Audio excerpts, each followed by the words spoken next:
तफसील से इसमें पूरी स्टडी हुई और कल सुप्रीम कोर्ट ने 2 जजों की बेंच, जिसमें chief justice of India Sanjeev Khanna और जस्टिस संजय कुमार, दोनों ने अपना जजमेंट सुनाया। मैं जजमेंट का एक अंश पढ़ के सुनाता।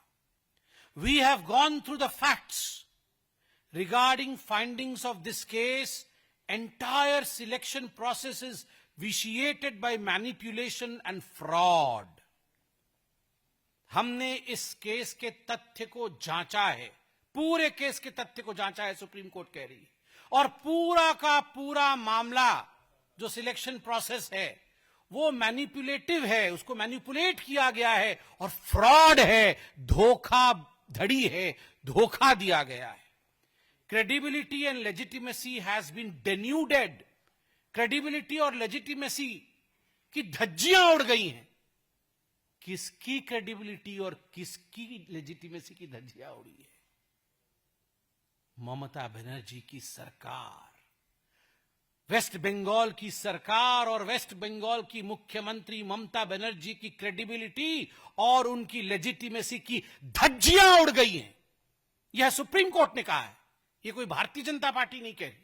Appointments were result of cheating and fraud. ये जो अपॉइंटमेंट हुआ है ये चीटिंग और फ्रॉड के नतीजे से हुआ है, धोखेबाजी से की गई है। यह सुप्रीम कोर्ट ने कहा है, यह कोई भारतीय जनता पार्टी नहीं कह रही है। आप सोचिए, अगर किसी और मुख्यमंत्री के लिए ऐसे शब्दों का उच्चारण डिस्ट्रिक्ट कोर्ट भी कर दी होती तो हाय हंगामा मच जाता।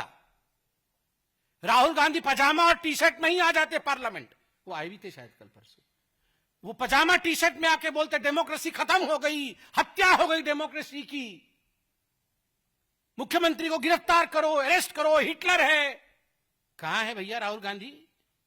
कहां हो आप? कहां है ये इंडी वाले? आओ ना। ये डिस्ट्रिक्ट कोर्ट ने नहीं, सुप्रीम कोर्ट ने बताया है।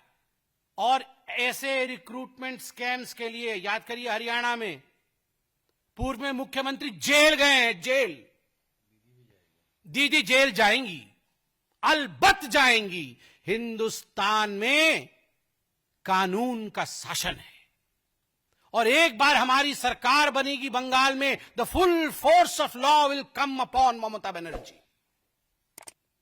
पूरा फोर्स जो कानून का है, नैतिकता का है, भारत के संविधान का है, उसके मुताबिक जिन लोगों ने हजारों लाखों लोगों के जीवन को नारकीय बनाया है, उनको दुख दिया है, प्रताड़ना दी है, वो जेल के सलाखों के पीछे होने ही चाहिए।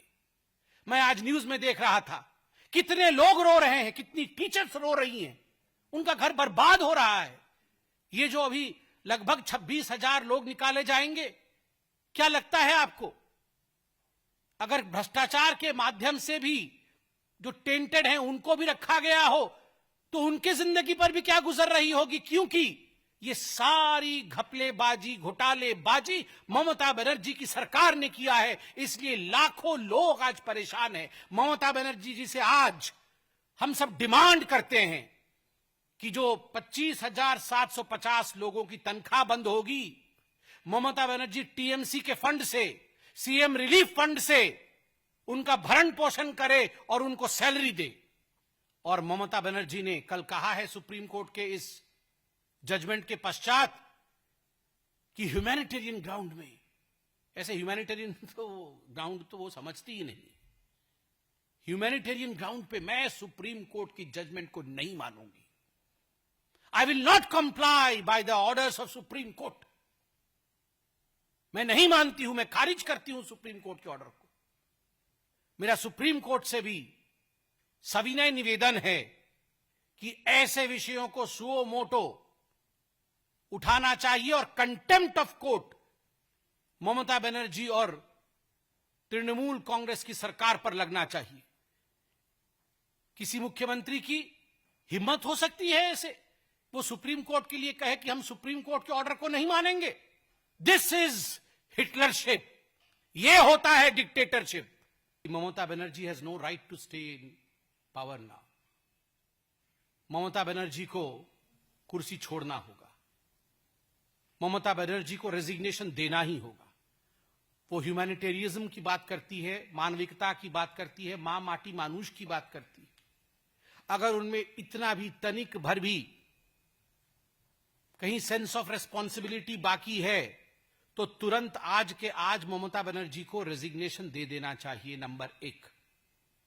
नंबर 2, स्पष्ट रूप से हम कहना चाहते हैं जिन लोगों को निकाला जाएगा उन लोगों को तनख्वाह देने का काम ममता बनर्जी की सरकार करे। नंबर 3, हम जानते हैं ये जो मुद्दा है ये आज बंगाल का ही नहीं पूरे भारतवर्ष का एक बड़ा मुद्दा है। और आज ही आप देखिएगा ममता बनर्जी कुछ ना कुछ ऐसे दंगे इत्यादि भड़काना शुरू कर देगी बंगाल के अंदर, ताकि किसी भी कीमत पर लोगों का नजर इस घपले से हट करके लोग अपने आप को बचाने में, लोग अपने आप को किस प्रकार से सुरक्षित रख के उस पर लगेंगे। Civil instigate fears among people. आप देखिएगा आज भय का वातावरण बंगाल में बना देगी, वो कुछ ना कुछ करेगी ऐसा जिससे वहां भय का वातावरण हो जाए। और मैं कहना चाहता हूं ममता जी से और टीएमसी से, कुर्सी खाली करो, कुर्सी खाली करो कि जनता आती है, चेयर खाली करो, जनगण आश्चे।